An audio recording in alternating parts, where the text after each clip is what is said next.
Ben ritrovati appassionati dell'atletica.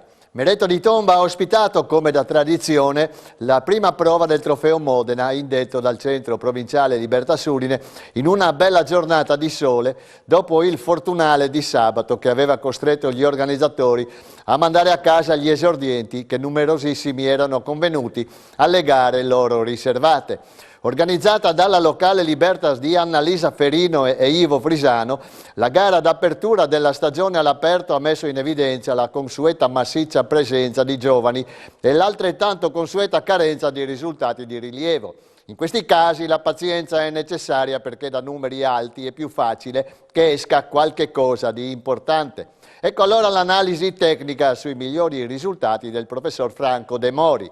Nei cadetti l'esordio vincente nei 150 metri con il tempo di 18,27 del Veneto della Libertas San Vitese d'Urigon di origini rumene Ovidio Tataru, che applicandosi potrebbe avere un futuro. È discreto di questi tempi 5,72 metri nel lungo a opera di Biagio Pantarotto del Malignani Libertas Udine. Molto bella e avvincente la gara dei 150 cadette con le prime tre in un fazzoletto. Linda Virgilio del Malignani Libertas Udine la spunta di qualche millesimo su Sara Battistoni della Libertas Sacile. 19,37 per entrambe e Asma Kadig della Keep Moving terza con 19,38. La Virgilio si è pure aggiudicata il lungo con 5 metri netti. Il miglior risultato tecnico maschile viene dal Vortex, dove il cordenonese Anthony Del Pioluogo piazza un 53,19, mentre nelle femmine è Alice Venturini della Lavarianese con il miglior punteggio in assoluto, 936 punti, ad aggiudicarsi la targa con 9 secondi 80 sui 60 ostacoli, davanti a Sofì Zamuner della Libertas Sacile con 9 secondi 87. Da citare ancora il 4,31 metri del lungo della sacilese Sofia Tonon.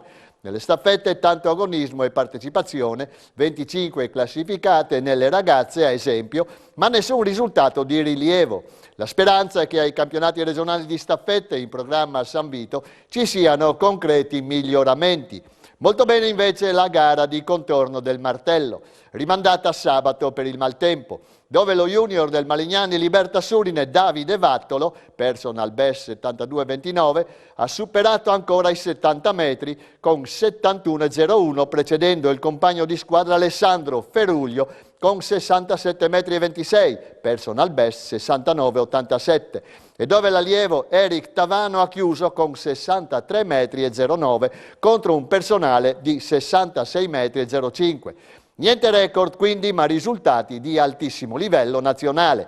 Nelle donne da ricordare ancora la vittoria dell'allieva Elisabeth Zorzi, anche lei del Vecchiato Team, con 45,78 metri davanti alla carnica Francesca Monai con 41,73 metri.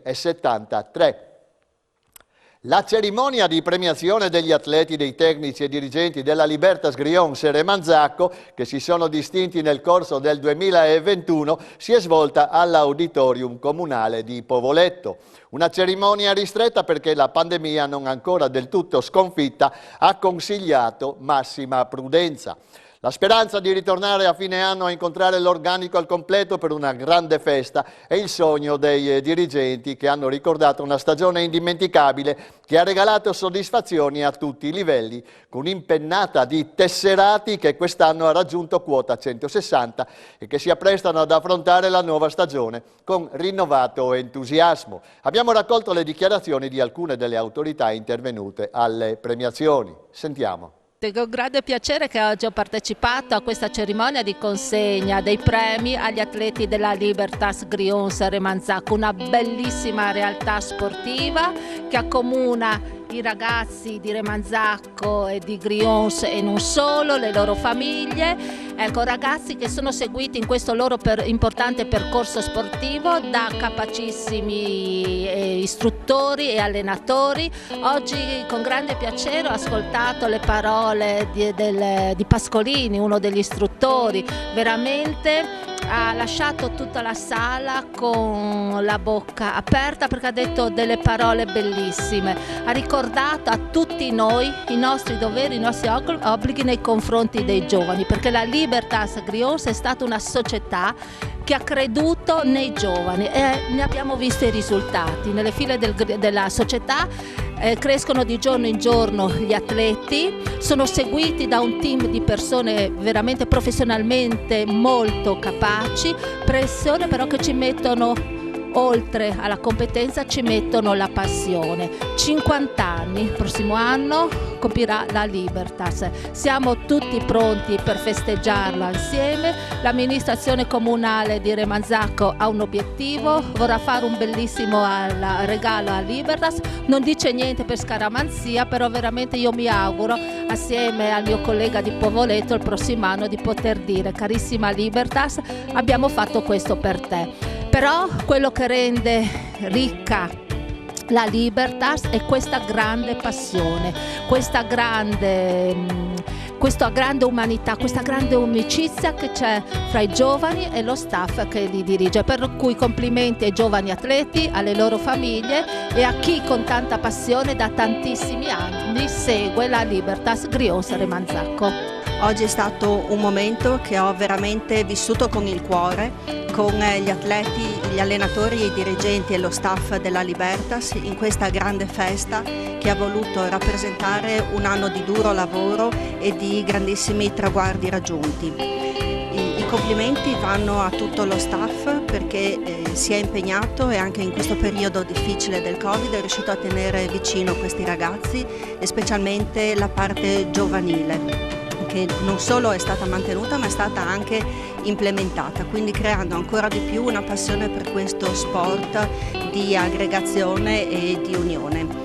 La Libertas Grions Remanzacco ha anche la peculiarità di essere una società che unisce due comuni, quindi un ulteriore sprone a una condivisione di persone, di intenti e di motivazioni.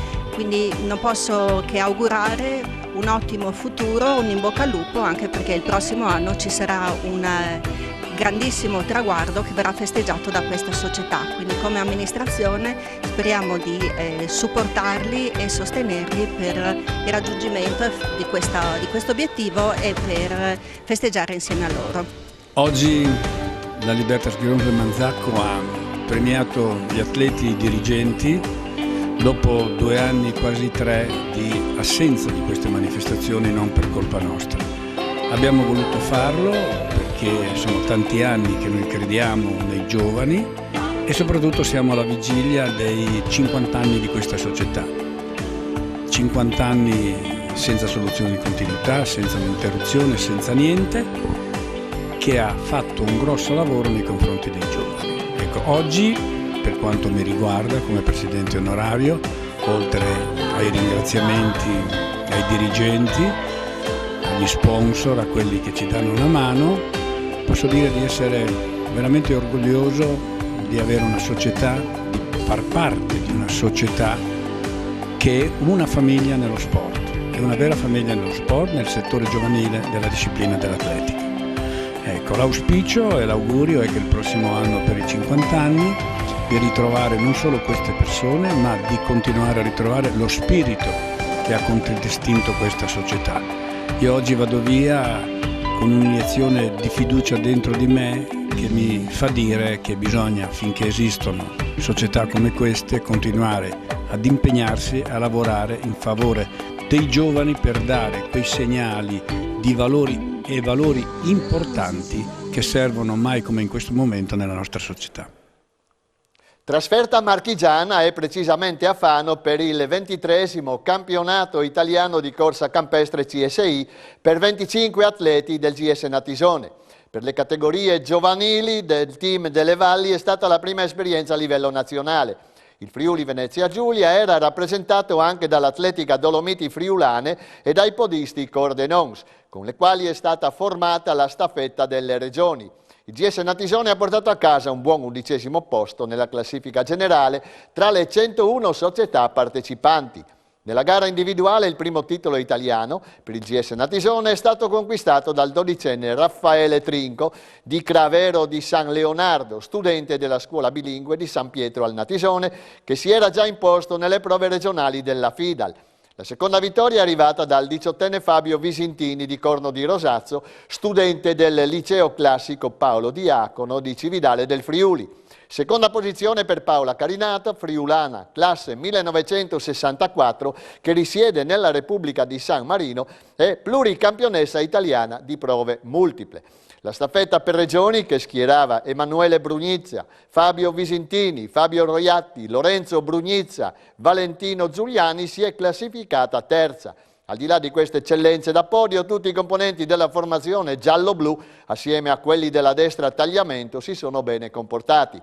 Le staffette giovanili per regioni hanno visto occupare il sesto posto quella maschile con Perin, Trinco, Freschi, Rosa Bernardis e Vallar, e il quinto quella assoluta femminile con Palazzi, Dal Ben, D'Angelo, Causero e McDowell, rendendo splendida una trasferta indimenticabile che al termine delle rispettive fatiche si è trasformata in festa. Si è tenuta a Maiano, nel Palazzo delle Associazioni di Via Zorutti, l'annuale assemblea della Libertas Maiano. A fare gli onori di casa sono stati il presidente Luca Snaidero e la direttrice sportiva Romina Casasola. A presiedere il consesso c'era il nuovo sindaco di Maiano, Elisa Giulia De Sabata, presente con tutti i membri della giunta. La Libertas Maiano ha una sede decentrata anche a Buia, dove garantisce gli allenamenti agli atleti residenti nei comuni della Pedemontana e dell'alta zona collinare. Dopo la relazione morale del presidente Snaidero è seguita quella tecnica, in cui Romina Casasola ha evidenziato l'ottimo lavoro svolto dai tecnici e i buoni risultati ottenuti dagli atleti. Quindi il tesoriere Antonella Barchetta ha dato lettura dei bilanci consuntivo e preventivo, entrambi approvati all'unanimità. Durante l'assemblea è stata premiata come atleta dell'anno la discobola Beatrice Tambosco ed è stata distribuita la 28ª edizione della rivista annuale In Libertas, che riporta notizie, risultati e curiosità relative alla società e all'atletica leggera. La rivista è consultabile online sul sito societario. Domenica 24 aprile a Muggia si correrà la 19ª edizione della Muia Longa sul Mar, la corsa su strada di 10 km bronze event della FIDAL. La manifestazione è organizzata dalla Trieste Atletica, una tra le più partecipate del Friuli Venezia Giulia. Quest'anno si presenta con una veste rinnovata, ossia con il percorso della competitiva in parte modificato, con il passaggio nel cuore di Muggia, cittadina dai tratti pittoreschi che si affaccia su una incantevole baia che guarda al golfo di Trieste. Il borgo vanta una stupenda piazza e un castello del XIV secolo, che è il fiore all'occhiello di un pacchetto turistico da cartolina. Percorso pianeggiante e completamente chiuso al traffico, con start alle 9:30 dal parcheggio Caliterna. Seguirà la Family Color Run, la non competitiva di 4 km aperta a tutti, che partirà e arriverà nel rinnovato Parco Acquario 2020 e vedrà posizionate le band del Carnevale della cittadina, oltre alla banda Berimbau, ovvero un gruppo di percussioni brasiliane. È possibile iscriversi alla manifestazione sul sito che leggete in sovraimpressione entro le 24 di giovedì 21 aprile. I primi 1000 iscritti alla Family Color Run riceveranno una maglia tecnica. E dal 15 aprile, esclusivamente online sul sito che vedete in sovraimpressione, sono aperte le iscrizioni alla 22ª edizione della Mezza Maratona di Udine, in programma il prossimo 18 settembre. Partenza e arrivo come sempre in centro storico per una gara veloce e divertente, adatta a tutti, sia a chi vuole migliorare il proprio tempo sulla mezza, sia a chi vuole cimentarsi per la prima volta sulla distanza dei 21 km. Nel corso delle prossime settimane vi terremo aggiornati sulla gara, sul percorso, sugli eventi collaterali che si terranno in città per tutto il fine settimana e sulle sorprese che il comitato organizzatore sta preparando per atleti e pubblico. Intanto preparate le scarpette, il 3 maggio ripartono i corsi di corsa. Se vi stuzzica l'idea di avvicinarvi alla corsa o migliorare la vostra tecnica, i corsi di corsa organizzati dalla Maratonina Udinese fanno per voi. Appuntamento dal 3 maggio per iniziare la preparazione, entrando in un gruppo adatto a ogni livello.